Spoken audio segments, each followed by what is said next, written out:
Bonsoir à tous. Nous allons pouvoir commencer le workshop du soir. Donc ce soir, nous allons aborder les femmes DAF, comment transformer les obstacles en opportunités de carrière. Donc je vais laisser notre invitée se présenter. Bonjour à toutes.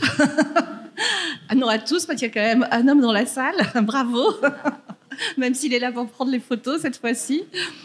Donc je suis Marie-Laure Seguela, je suis directeur financier d'un petit groupe audiovisuel indépendant qui s'appelle GDO Media Group, qui fait beaucoup de documentaires pour Arte, Canal+, etc. J'ai une carrière d'une trentaine d'années essentiellement en finance d'entreprise. J'ai démarré ma carrière en audit. À l'époque, il y a 30 ans, c'était la voie royale, hein, c'était le M&A d'aujourd'hui. Où j'ai passé 4 ans et ensuite j'ai une carrière en 2 temps, à peu près 12 ans de contrôle de gestion, plutôt dans le secteur du cinéma en fait, avec des sociétés comme Gaumont, Disney, et puis ensuite une deuxième partie de carrière de directeur financier. Là aussi dans le secteur plutôt de l'entertainment, puisque j'ai passé 10 ans chez Sony Pictures, notamment donc à la distribution des films de Studio Columbia en France. Voilà, donc je suis par ailleurs, et c'est peut-être la principale raison de ma présence ici ce soir, membre de la DFCG, qui est l'association des directeurs financiers et contrôleurs de gestion, une des plus grosses associations nationales de notre métier. Excusez-moi, depuis une dizaine d'années, et depuis 2 ans environ, je suis membre actif, présidente d'un groupe d'échange qui s'appelle DFCG au féminin, qui, comme son nom l'indique, donc essaye de promouvoir et d'aider et d'accompagner les femmes dans leur carrière professionnelle en finance. Et du coup, je suis également membre du conseil d'administration de la DFCG, voilà. Et je suis ravie d'être là ce soir avec vous. Merci beaucoup. Pour commencer, nous allons aborder, est-ce que vous pourriez nous faire dresser un état des lieux du marché actuel? Alors, déjà, je pense qu'il faut faire une distinction il y a une distinction assez notoire à faire entre la finance d'entreprise et la finance de marché. En ce qui concerne la finance d'entreprise, je vais vous citer quelques chiffres qui sont en fait les chiffres de la DFCG. La DFCG, c'est une communauté de 10 000 financiers, donc je l'estime à peu près représentative. Il y a 40% de femmes aujourd'hui à la DFCG, sachant qu'en 2014, c'est-à-dire il y a 10 ans, elles étaient 26%. Donc il y a quand même une belle progression aujourd'hui et sinon une parité, puisque 40% ce n'est pas la parité, il y a un début d'équilibre qui se fait sur ce secteur-là. Si vous regardez la finance de marché, alors le secteur financier tel qu'on l'entend, d'ailleurs tel qu'il est représenté ce soir dans les entreprises qui sont présentes, on est plutôt à 30% de proportion de femmes. Et si vous ciblez sur des secteurs un peu particuliers, comme par exemple les banques d'affaires ou la finance d'investissement, là on tombe à 15% de femmes. D'ailleurs, on sait que ça, c'est un vrai problème parce que ça a un impact aussi sur les politiques d'investissement. Et pour ne vous citer qu'un seul chiffre là-dessus, même si c'est pas le sujet, il y a moins de 1% de projets qui sont portés par des femmes qui sont finalement choisis par des cabinets par des banques d'affaires ou des sociétés de capital risque pour investir. Voilà, donc ça a quand même un impact certain. Et c'est d'autant plus dommage, je dirais, qu'il est prouvé maintenant par beaucoup d'études. Je pense notamment à McKinsey, qui depuis plus de 15 ans mène des études sur la performance, en fait, la corrélation entre la performance et la parité, la diversité d'ailleurs, hein, de manière générale, parce qu'en fait, en réalité, quand on parle de parité homme-femme, on parle de diversité. Et on peut englober toutes les formes de diversité dans ce raisonnement. Ils ont réussi à prouver que les entreprises qui avaient une politique la plus agressive en matière de diversité avaient 59% de chances d'être au-dessus d'un EBITDA médian dans leur secteur d'activité que les autres. Donc on sait en fait que la diversité, c'est un facteur de performance. Voilà, donc je trouve que c'est d'autant plus dommage qu'on en soit encore là en termes de chiffres. Mais comme je vous le disais au début, en tout cas en ce qui concerne la finance d'entreprise, ça progresse. Donc c'est une bonne nouvelle. Merci beaucoup pour cette présentation globale. Donc on va commencer à aborder la première partie, donc les défis et les obstacles. Et ma première question est, quels sont les principaux obstacles auxquels les femmes sont confrontées dans leur parcours professionnel ? Alors, je vais m'appuyer pour vous répondre peut-être d'abord sur mon expérience personnelle, mais aussi sur toutes les histoires de femmes que j'écoute et que j'entends à travers mon association, la DFCG au féminin. Je vous dirais que le premier obstacle qui me vient à l'esprit, en fait, il démarre avant, et d'ailleurs on en parlait il y a un instant avec une personne qui est en charge de sujets de la diversité auprès de grandes écoles de commerce. Je crois que le premier obstacle, c'est au niveau des études. Parce qu'on s'aperçoit que les femmes sont moins incitées à développer des compétences sur des matières sur les matières mathématiques que les garçons, dès le collège, quoi. Hein. Donc déjà, il y a un premier tri qui se fait à ce moment-là.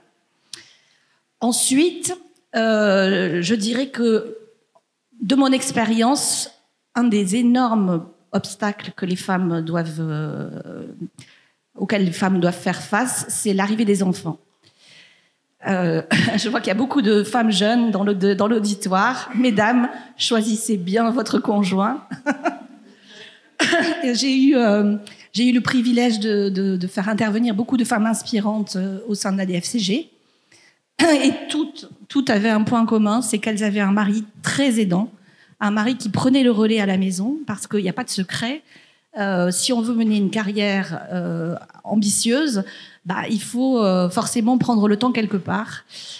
Donc, si vous n'avez pas de relais au niveau personnel, c'est compliqué. C'est plus compliqué, en tout cas, de mener de front une vie professionnelle et une vie familiale.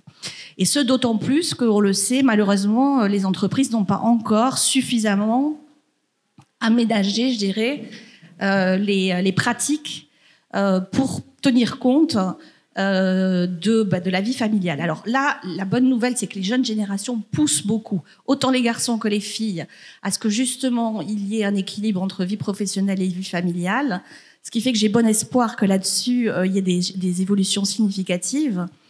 En ce qui concerne ma génération, j'ai le souvenir que quand mon premier enfant est arrivé et que le père de mes enfants a voulu prendre 15 jours de congé paternité, c'était le tout début des congés paternité, on l'a regardé comme si c'était un ovni, quoi. Hein. Donc, c'était pas du tout dans les mœurs. Je pense qu'encore aujourd'hui, le fait que les hommes prennent du temps pour l'éducation des enfants quand les enfants arrivent, c'est pas non plus dans les mœurs.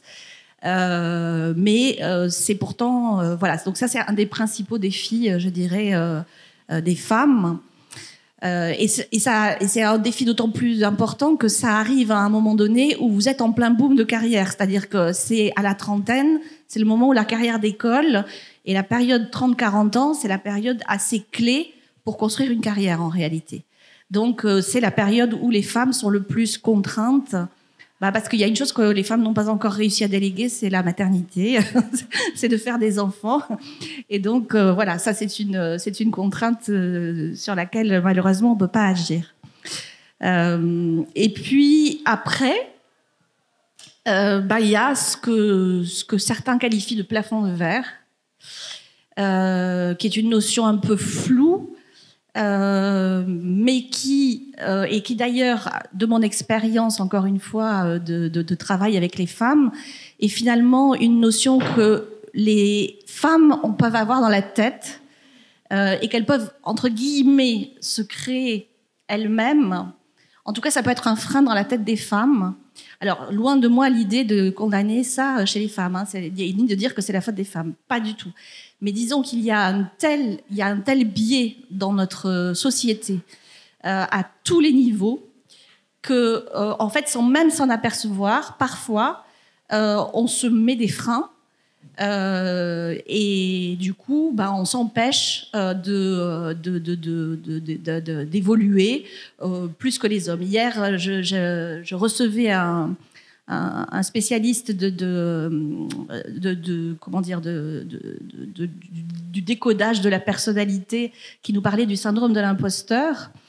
Et il rappelait, ce qui est vrai, c'est que entre un homme et une femme, il y a une vraie différence de comportement sur un nouveau poste. Les hommes, s'ils ont 30% de compétences avérées sur le poste à pourvoir, ils vont y aller. Les femmes, si elles n'ont pas presque 80% des compétences demandées, elles vont se dire qu'elles ne sont pas à leur place et elles vont même pas y aller. Alors, bien sûr, il y a aussi le plafond de verre que les hommes mettent aux femmes. Ça existe aussi. J'ai eu un témoignage d'une femme inspirante qui a eu un très, très beau parcours dans le secteur de l'industrie, dans une société du CAC 40, mais qui n'a jamais réussi à obtenir le poste, le titre de directeur financier du groupe de cette société cotée. Et ce qui est d'ailleurs un petit regret de ça, évidemment, pour elle, parce qu'elle en avait largement les compétences et l'envie. Merci. Pensez-vous, du coup, que ces défis diffèrent selon les secteurs ou les tailles d'entreprise ?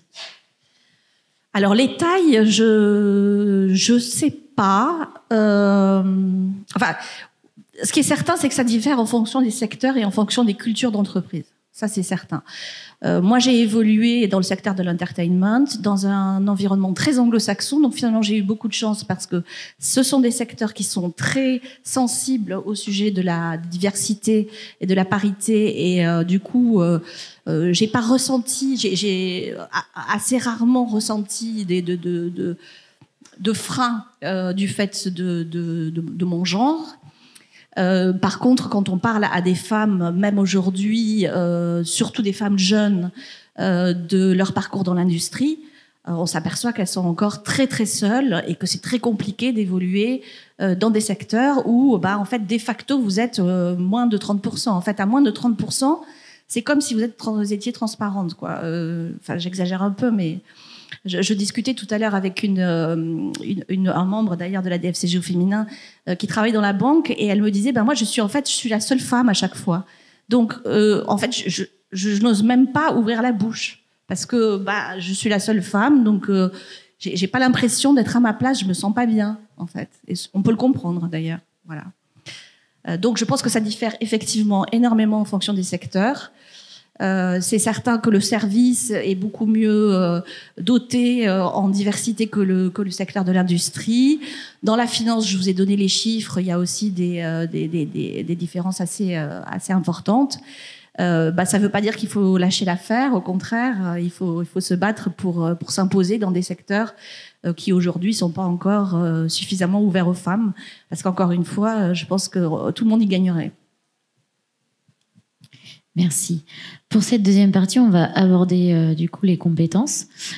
Pour toi, comment développer ces compétences en tant que femme ? Alors les compétences pour arriver à développer une carrière. Alors, je dirais que il y a plusieurs choses. Pour bien mener sa carrière, il faut bien se connaître. Il faut bien se connaître, il faut bien connaître ses points forts, notamment, ce qui fait ses spécificités.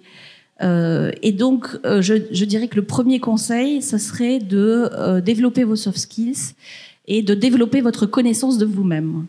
Là aussi, me revient une intervention d'une femme inspirante qui disait que elle s'attachait beaucoup en fin de carrière, à s'entourer à ce que son environnement en fait soit le plus porteur et le plus dynamisant possible pour elle, compte tenu de ses besoins, parce qu'elle savait que pour elle c'était un facteur de performance.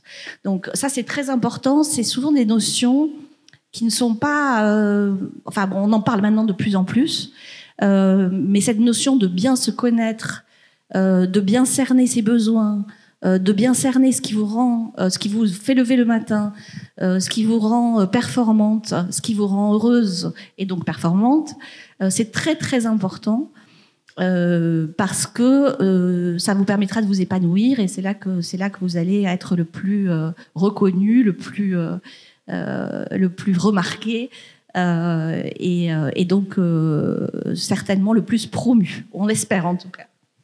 Donc ça c'est la première chose qui me venait à l'esprit. Alors bien sûr, formation continue, interaction avec ses pairs. Assister à des événements comme ceux d'aujourd'hui, recueillir des témoignages, échanger avec des personnes qui ont déjà parcouru, qui ont déjà un certain parcours. Il y a des systèmes de mentorat qui existent, qui sont intéressants. D'ailleurs, un système de mentorat, ça peut être aussi un homme qui mentore une femme, ça peut être très intéressant, parce que justement, on n'a pas la même approche. Et du coup on peut avoir des éclairages qui sont vraiment importants de la part d'un mentor qui serait masculin. Et puis dernier conseil, je dirais, c'est développer votre réseau. Là aussi, c'est un sujet sur lequel les femmes sont en retard sur les hommes. Un réseau, c'est primordial dans une carrière professionnelle en réalité. Quand moi, j'étais en école de commerce, on m'en a pas parlé, pas en tout cas en ces termes-là. Or, c'est dès le début de la carrière que ça devient important. Et autant il est vrai que chez un homme, c'est peut-être un petit peu plus naturel de consacrer du temps à son réseau, et il va considérer que c'est du temps de travail. La femme va avoir être moins encline à considérer que c'est du temps de travail en réalité que de venir à un événement comme aujourd'hui, que de participer ou s'engager dans une association, participer à des groupes de travail à titre personnel pour son propre développement, mais aussi pour tisser des liens avec des pairs, pour que votre savoir-faire et votre compétence soient reconnues au-delà de votre environnement professionnel. Et là, on rejoint aussi un des freins principaux qui sont les enfants. C'est-à-dire que c'est vrai que quand on a 30 ans, qu'on a un boulot, qu'on a des enfants en bas âge, si en plus il faut aller le soir à des événements, etc., c'est très compliqué. C'est vrai, c'est très compliqué. Donc on en revient à cette problématique-là, et d'où l'importance, encore une fois, d'avoir un relais au niveau personnel à la maison. Mais en tout cas, ne négligez pas de travailler votre réseau. C'est extrêmement important. Les hommes le font depuis la nuit des temps. Et les femmes, en fait, le font très peu et commencent à le faire, et c'est tant mieux. Et je vous encourage vraiment à le faire. Aujourd'hui, en plus, il y a beaucoup de réseaux féminins. Il y a plus de 400 réseaux féminins en France. Donc, vous voyez, vous avez que l'embarras du choix. Et c'est vrai que c'est... En tout cas, moi, je m'aperçois au sein de la DFCG au féminin que ça crée une vraie émulation, ça crée une entraide, ça crée... j'espère un lieu d'échange en fait un peu moins formel et avec beaucoup de sororité. Et donc voilà. Merci beaucoup. Du coup, comme tu parlais du réseau professionnel, justement, on va rentrer plus en détail sur cette partie-là. Je voulais savoir comment les réseaux peuvent-ils contribuer à créer des opportunités pour les femmes dans des fonctions stratégiques. Alors, ça rejoint un tout petit peu ce que j'étais effectivement en train de dire. Les réseaux professionnels vous donnent l'opportunité de vous maintenir à niveau sur à peu près tous les sujets. Pour peu que vous choisissiez le bon réseau, mais encore une fois, il y a beaucoup de choix aujourd'hui et il y a beaucoup de réseaux qui sont de qualité. Ça vous donne l'occasion de participer, de voir ce qui se fait ailleurs, de mesurer où en est votre entreprise, où en est votre service par rapport à ce que il peut se faire ailleurs. Ça vous donne l'occasion de rencontrer des gens et donc peut-être de créer des affinités qui vont ensuite vous permettre de saisir des opportunités, parce que ça fonctionne aussi beaucoup comme ça, hein. Le marché français, en tout cas du recrutement, c'est à partir d'un certain niveau et notamment un poste à responsabilité, c'est 80% de marché caché. Donc il n'y a pas d'annonce. Ça se fait plus ou moins par cooptation. Donc, si personne ne vous connaît ou si on ne vous connaît qu'au sein de votre organisation, forcément, vous avez beaucoup moins de chances que quelqu'un d'autre qui se sera ouvert justement grâce au réseau professionnel au secteur d'activité dans lequel il évolue. Donc, voilà, je vois toutes ces raisons-là, tous ces leviers-là qui peuvent être activés et qui permettent de se consolider, de se conforter en fait, et d'être accompagné dans sa carrière professionnelle.